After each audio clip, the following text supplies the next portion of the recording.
السلام علیکم ورحمۃ اللہ وبرکاتہ۔ الحمدللہ والصلاۃ والسلام علی رسول اللہ، اما بعد۔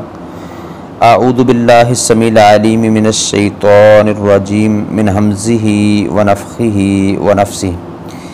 یا ایہا الذین آمنوا ان جاءکم فاسق بنبأ فتبینوا ان تصیبوا قوما بجہالہ فتصبحوا علی ما فعلتم نادمین۔ یا ایہا الذین آمنوا، اے لوگو جو ایمان لائے ہو، ان جاءکم فاسق، اگر تمہارے پاس کوئی فاسق آئے، بنبأ، کوئی خبر لے کر، فتبینوا، تو اچھی طرح تحقیق کر لو، ان تصیبوا قوما بجہالہ، ایسا نہ ہو کہ تم کسی قوم کو لا علمی کی وجہ سے نقصان پہنچا دو۔ فتصبحوا علی ما فعلتم نادمین، پھر جو تم نے کیا اس پر شرمندہ ہو جاؤ۔ سورہ حجرات کی آیت نمبر 6 کی تلاوت اور ترجمہ کیا ہے۔ یا ایہا الذین آمنوا ان جاءکم فاسق بنبأ فتبینوا۔ فاسق اس شخص کو کہتے ہیں جو دین کی کسی حد سے یا تمام حدوں سے نکل جائے، جن کی پابندی شریعت نے، دین نے جو ہے وہ لازم قرار دی ہو۔ اس کا اکثر استعمال نافرمانی کے مرتکب مسلمان پر ہوتا ہے، اور کافر پر بھی یہ لفظ بولا جاتا ہے، جیسا کہ سورہ سجدہ میں اللہ تبارک تعالیٰ نے فرمایا، افمن کان مؤمنا کمن کان فاسقا لا یستوون، تو کیا وہ شخص جو مومن ہو وہ اس طرح ہے جو نافرمان ہو؟ یہ برابر نہیں ہوتے۔ نبأ کوئی اہم خبر کو نبأ اس وقت کہتے ہیں جب اس سے کوئی عظیم فائدہ جو ہے وہ حاصل ہو۔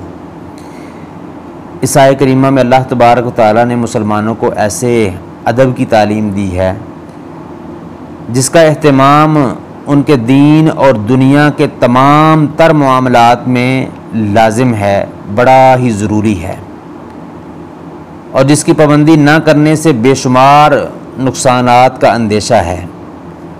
وہ یہ کہ جب ان کے پاس کوئی فاسق، نافرمان، جو خلم کھلا دین کی حد کو، دین کی حدود کو پامال کرنے والا ہے، کوئی اہم خبر لے کر کے آئے تو اسے سنتے ہی سچا نہ سمجھ لیں، اور نہ ہی پوری تحقیق کے بغیر اس کی بات کا اعتبار کریں، کیونکہ جو فسق سے پرہیز نہیں کرتا وہ جھوٹ بھی بول سکتا ہے۔ ان تصیبوا قوما بجہالہ، اس سے معلوم ہوا کہ فاسق کی خبر پر بلا تحقیق عمل کرنا جہالت ہے، جو خطا سے بہت اوپر ہے، کیونکہ مجتہد اگر غلطی کرے تو اسے مخطی کہہ سکتے ہیں، جاہل نہیں۔ غلطی کرنے والا کہتے ہیں، جاہل نہیں کہتے، جبکہ بلا تحقیق فاسق کے قول پر فیصلہ کرنے والا اگر غلط فیصلہ کر دے تو وہ جاہل ہے۔ یعنی ایسا نہ ہو کہ تم کسی فاسق کی خبر پر بلا تحقیق کوئی کارروائی کر کے لا علمی کی وجہ سے لوگوں کو نقصان پہنچا دو، ان پر حملہ کر کے انہیں زخمی کر دو یا قتل کر دو، ان کی غیبت کر بیٹھو یا ان سے قطع تعلقی کر لو، الغرض تمہاری طرف سے انہیں کوئی بھی نقصان پہنچ سکتا ہے۔ کتنے ہی فتنے اور فساد ہیں جو بلا تحقیق ایسی خبروں پر عمل کرنے کے نتیجے میں پیدا ہوتے ہیں، اور بات بگڑ کر کہیں سے کہیں چلی جاتی ہے۔ فتصبحوا علی ما فعلتم نادمین، پھر تم اس پر شرمندہ ہو جاؤ، کیونکہ جلد بازی اور بلا تحقیق کا کام کا نتیجہ جو ہے وہ شرمندگی ہی ہے۔ تو اس آیت کریمہ سے اس عظیم علم کی بنیاد جو ہے وہ رکھی گئی ہے، جسے اصول حدیث کہا جاتا ہے، جو ہماری امت کی خصوصیت ہے، اور جس کی وجہ سے رسول اللہ صلی اللہ علیہ وسلم کے افعال، آپ کے اقوال، آپ کی تقریرات، آپ کے احوال محفوظ طریقے سے ہم تک پہنچتے ہیں۔ اور قیامت تک پہنچتے رہیں گے۔ اسلام کی تکمیل کے لیے امت مسلمہ نے 1 لاکھ سے زیادہ راویوں کے حالات زندگی، ان کا صدق و کذب، عدالت و فسق، ان کا حافظ ہونا یا نہ ہونا، یہ ساری چیزیں جو ہے وہ محفوظ کی ہیں۔ اس میں سب سے پہلے دیکھا جاتا ہے کہ کوئی خبر بیان کرنے والا فاسق ہے یا عادل ہے۔ اگر فاسق ہے تو اس کی خبر کی مزید تحقیق کی جائے گی، اگر کسی دوسرے ذریعے سے اس کا درست ہونا ثابت ہو جائے تو اسے مان لیا جائے گا، ورنہ اسے قبول نہیں کیا جائے گا۔ اور اگر خبر دینے والا عادل ہے تو مزید تحقیق کی ضرورت نہیں ہے، اور اس کی خبر کو قبول کیا جائے گا، اس پر عمل کیا جائے گا، خواہ خبر دینے والا ایک ہی ہو۔ اس سے یہ بھی بات معلوم ہوئی کہ مجہول آدمی کی خبر بھی بلا تحقیق قبول نہیں کی جائے گی، کیونکہ اس کے فاسق ہونے کا احتمال جو ہے وہ ہوتا ہے۔ آیت کے الفاظ میں فاسقن اور نابعن دونوں نکرہ ہیں۔ اس میں کسی خاص شخص کو جو ہے وہ متعین نہیں کیا گیا، بلکہ ایک عام قاعدہ بیان کیا گیا ہے کہ کوئی فاسق شخص کوئی بھی خبر لے کر کے آئے تمہارے پاس تو اس کی مکمل تحقیق کرو، تحقیق کے بعد اس پر عمل کرو۔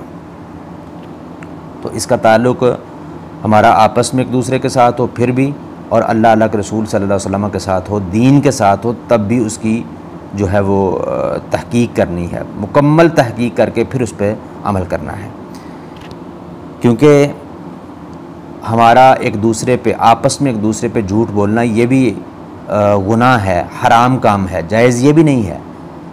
لیکن رسول اللہ صلی اللہ علیہ وسلم پر جھوٹ بولنا یا اللہ تبارک و تعالیٰ پر جھوٹ بولنا یہ اس طرح گناہ نہیں ہے جس طرح ہمارا آپس میں ایک دوسرے پر جھوٹ بولنا ہے۔